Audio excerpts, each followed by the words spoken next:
Super star Vijay ಅವರು ತಮಿಳುನಾಡಿನ ಹೊಸ ಸಿಎಂ ಆಗಿದ್ದಾರೆ. ಅವರು ಸಿಎಂ ಆಗಿದ್ದು ಪ್ರಮಾಣ ವಚನ ಸ್ವೀಕರಿಸಿದ್ದು ಎಲ್ಲವೂ ಒಂದು ಸಿನಿಮಾದಂತೆಯೇ ಕಾಣ್ತಾ ಇದೆ.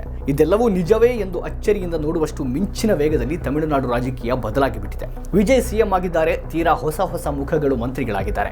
ಒಂದು ರೀತಿಯ ಮಿಶ್ರ ಭಾವನೆ ಜನರಲ್ಲಿದೆ. ಏನೋ ದೊಡ್ಡ ಜನಪರ ಬದಲಾವಣೆ ತಂದು ಬಿಡ್ತಾರೆ ಅಂತ ಕೆಲವರು, ನಿಜಾರ್ಥದಲ್ಲಿ ಜನರ ಸರ್ಕಾರವಾಗಲಿದೆ ಇದು ಎಂದು ಇನ್ನು ಕೆಲವರು, ಅಯ್ಯೋ ಆಡಳಿತ ಏನು ಗೊತ್ತಿಲ್ಲ, ಬಹಳ ಬೇಗ ಎಲ್ಲ ಹಾಳು ಮಾಡಿಕೊಳ್ತಾರೆ ಅಂತ ಮತ್ತೆ ಕೆಲವರು.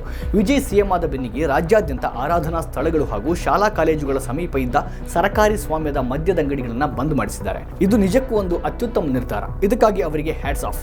ಆದರೆ ಅದೇ ವಿಜಯ್ ತಮ್ಮ ಖಾಸಗಿ ಜ್ಯೋತಿಷಿಯನ್ನ ತಂದು ಸಿಎಂ ಆಫೀಸಲ್ಲಿ ದೊಡ್ಡ ಸರ್ಕಾರಿ ಹುದ್ದೆಗೆ ನೇಮಕ ಮಾಡಿದ್ದಾರೆ. ವಿಜಯ್ ಈ ಜ್ಯೋತಿಷಿಯನ್ನ ಕೇಳಿಯೇ ಏನೇ ಕೆಲಸ ಮಾಡೋದು ಅಂತ ವರದಿಗಳಿವೆ. ಹಾಗಾದ್ರೆ ಇದು ತೀರಾ ಕೆಟ್ಟ ಬೆಳವಣಿಗೆ. ವಿಜಯ್ ಅವರ ವೈಯಕ್ತಿಕ ಬದುಕಿನ ವಿಷಯದಲ್ಲಿ ಜ್ಯೋತಿಷಿ ಬಳಿ ಹೋಗೋದು ಅವರ ಇಚ್ಛೆ. ಆದರೆ ಮುಖ್ಯಮಂತ್ರಿಯಾಗಿ ಅವರು ಒಬ್ಬ ಜ್ಯೋತಿಷಿ ಹೇಳಿದಂತೆ ನಡೆದುಕೊಳ್ತಾರೆ ಎಂಬ ಸಂದೇಶ ರವಾನೆಯಾಗಿರೋದು ಅತ್ಯಂತ ಕೆಟ್ಟ ಬೆಳವಣಿಗೆ. ರಾಜ್ಯದ ಅತ್ಯುನ್ನತ ಸಾಂವಿಧಾನಿಕ ಹುದ್ದೆಯಲ್ಲಿರುವವರು ಜ್ಯೋತಿಷಿ ಹೇಳಿದಂತೆ ಸರ್ಕಾರದ ನಿರ್ಧಾರ ತೆಗೆದುಕೊಳ್ತಾರೆ ಅಂದ್ರೆ ಇದಕ್ಕೇನು ಹೇಳೋದು?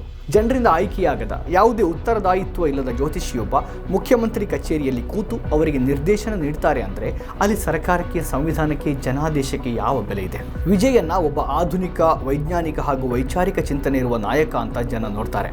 ಅಂತಹ ನಾಯಕನೊಬ್ಬ ಜ್ಯೋತಿಷಿಯನ್ನ ತಂದು ಕೂರಿಸಿಕೊಂಡ್ರೆ ಅದು ಎಂತಹ ಸಂದೇಶ ರವಾನೆ ಆಗಬಹುದು?